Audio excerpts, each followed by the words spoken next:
So hi, my name is Caroline Bernier-Dion, or Caroline Bernier-Dion, you want to say it. And I'm a puppeteer on Drawn to Life with Cirque du Soleil and Disney, this wonderful collaboration.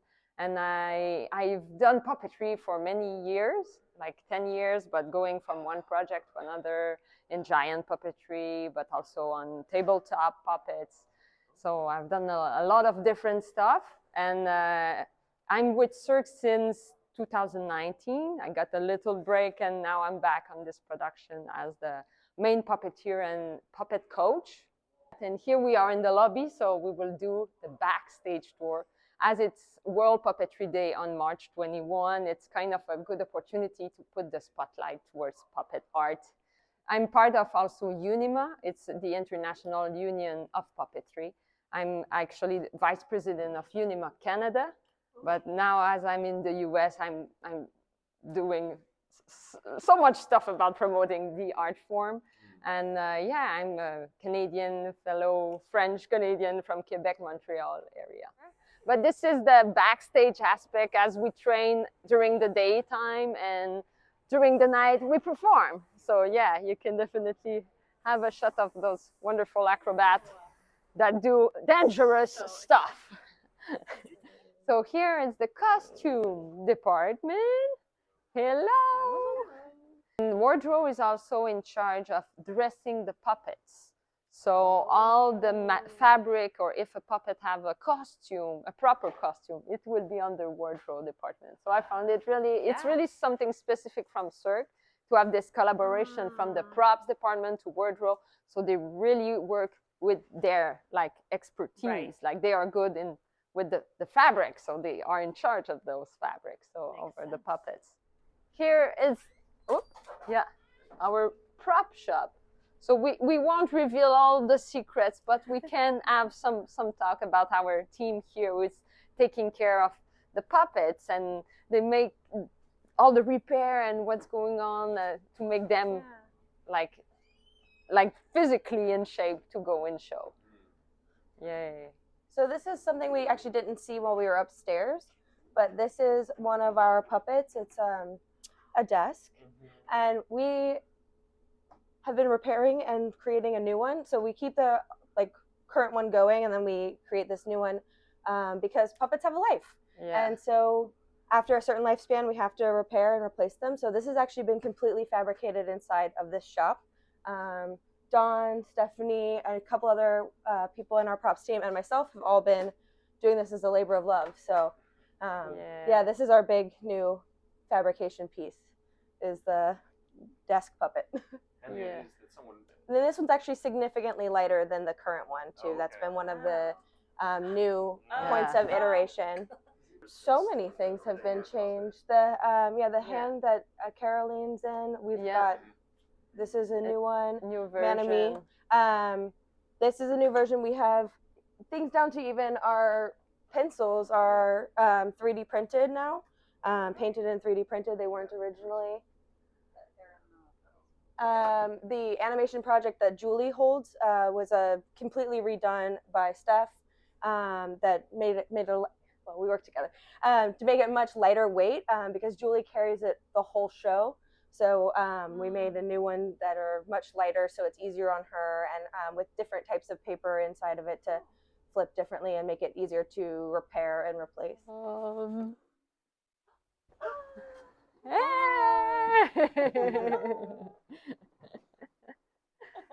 So here is our character, our big puppet.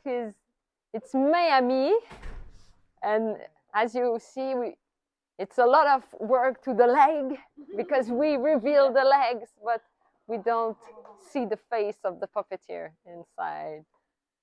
So it's our most recent version of the puppet. The hand have been rebuilt in our shop in Las Vegas, and we are performing that one every night. I think she have done maybe 25 shows, maybe 50. It's kind of, as 10 shows a week, it's going really fast. Yeah, I would say it's kind of the same pound. It's 18 pounds, this one. Yeah, that we carry. So it's like having a big weight on our shoulder, and yeah, walking around. So basically I can go to mimic what she do, but basically it's on the shoulder. We have a bell right here, so she can wave at you also like that. So the arm is definitely moving the thumb, and we have plenty of also wire inside to do the finger. So we do this with our hand, and yeah, you can take one by one. Yeah, so if you want to do the I love you sign that we do at some point, you will trigger 2 rope at the same time. And yeah, so that will be the I love you that we do in the show. And yeah, so we can have also the expression of the finger when we come to grab, let's say, so we will grab the pencil at some point. So yeah, you can definitely do this kind of motion. So when the number of Arial pencil arrive, we can move that. Yeah, so it's really a physical, puppetry is really physical. We are sweating a lot in that number and that show. We have sprint moments, so it's really interval motion. We do a number and we move a lot and we have a break, and we move a lot and we have a break, and yeah. So yeah, and it's also a lot of dance. So yeah, the person inside have to have some skills on elegance and how to position the feet. Yeah, right. You're so elegant. Yeah, definitely. So yeah, this giant puppet world is really something that match right the circus art, I feel, because it's definitely physical and it's also really theatrical. It's the art of symbols. So puppetry bring the right symbols. This giant hand is like the writer that have the pen. So without the hand, we cannot draw. So we need the hand and we need the pen. So we have Mr. Pencil and Mes Amis. So Mes Amis in French means friendly hand. So it's the hand that guides Julie towards the show, and she have guidance from this giant hand. Yay! So Mes Amis, yes, thank you very much. We can applause. Yeah. Do you want to go? I opened the, we don't want to reveal how we go out of it. It's part of our magic, so we could say, bye-bye, bye-bye. And Miami was like, after the fact, looking at the videos and seeing, oh, there's that happens that I don't see, you know? So we did so many video sessions at trying to capture, oh, there's a moment where you can have an interaction. This could be like, you know, the understory that's going on with you. And creating all these relationships and moments with other characters that are, that we need to create the moment because they're in our dead blind spot.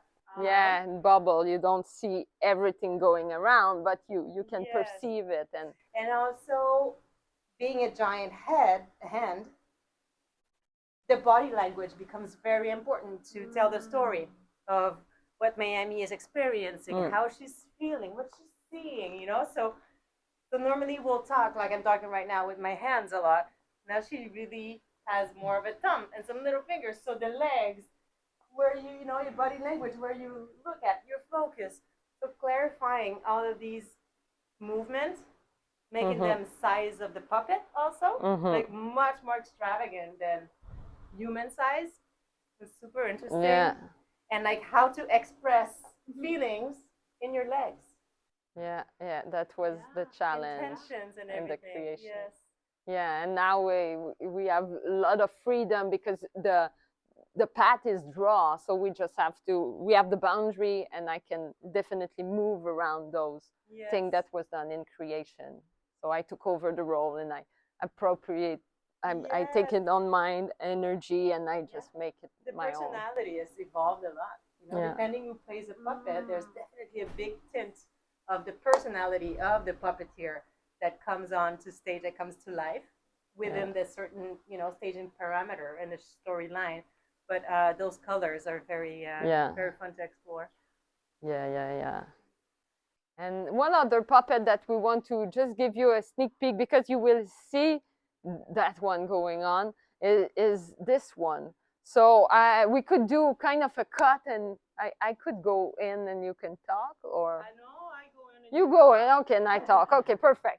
So yeah, it's different. You have different size as it's acrobat to manipulate those puppets. So you have the big guy, or you can have also the small Japanese. So all of those people are in charge of one sheet, and they have personality that will be project on them. So they have to match the projection. So it's definitely a lot of sensibility, how to breathe in this big structure, how to make it like really alive instead of just on a rack. So it's really to use all the curves and how the fabric responds to movement.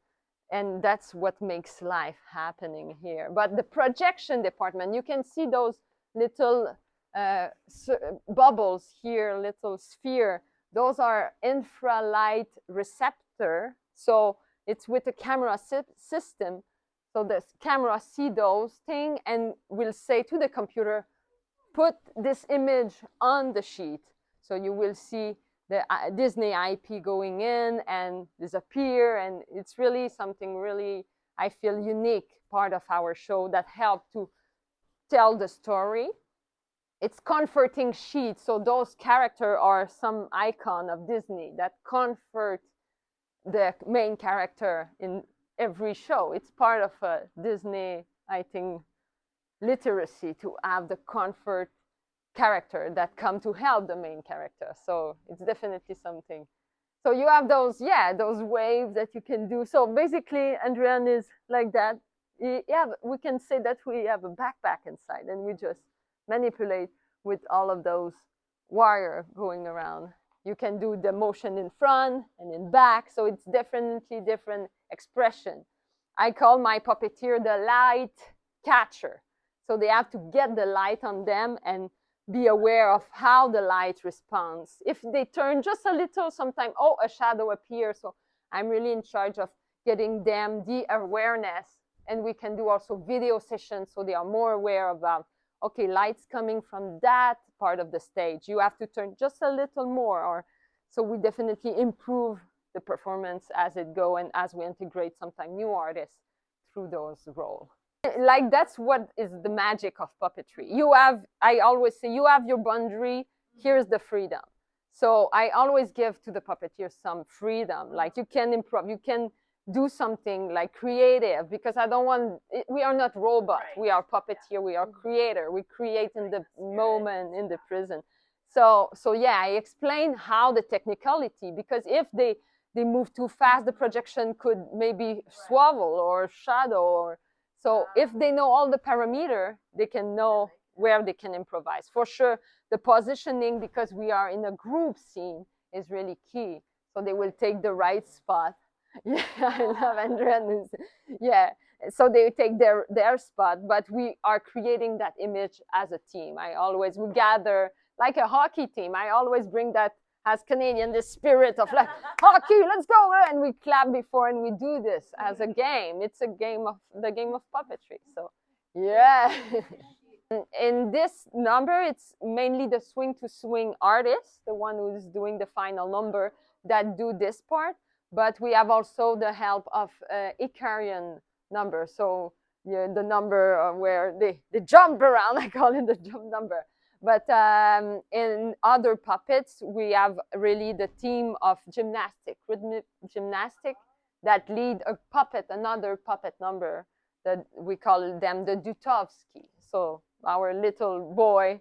So as you can see, this number require a lot of timing and dance expertise. So we definitely give this number to that specific group of artists that are really precise on positioning, and they can really definitely, yeah. And if I may add, as an acrobat who had to learn puppetry here, that was a journey. Yeah. So interesting, but it is hard, but fun. But we do crazy things. But puppetry is really an art that I think everybody embraced, because we all had to learn so much. Yeah. To perform it and really bring life into those inanimate, I don't know. Inanimated. Yeah. Objects, you know? Yeah. And Caroline here is like the master puppeteer. has such love and passion for the work, and I think she all had us falling in love with these characters that we now, bring to life. Yeah, that's such a good, yeah, a good word. And if you do it well, it brings something really to the audience. It's definitely something magical. It's really close to magic for me. And it's the illusion of life. Puppetry art is the art that everyone believes. We agree that this is not supposed to move, but we agree that it's moving and it will tell a story. So it's really something that will touch the audience. So I make sure the acrobat understand that, and I ask them a lot of questions at the beginning. It's not just me, oh yeah, I gotta do this. And I ask questions about how you feel, how you perceive your character, but also give them the tricks. So when they have the tricks, they start getting better and good at it. So they can definitely perform and get the magic operating. Because it's puppetry, it's not us, it's always the object so it's really, I feel, even therapeutic for mankind, I think, to get some puppetry going around. So that's what I would say.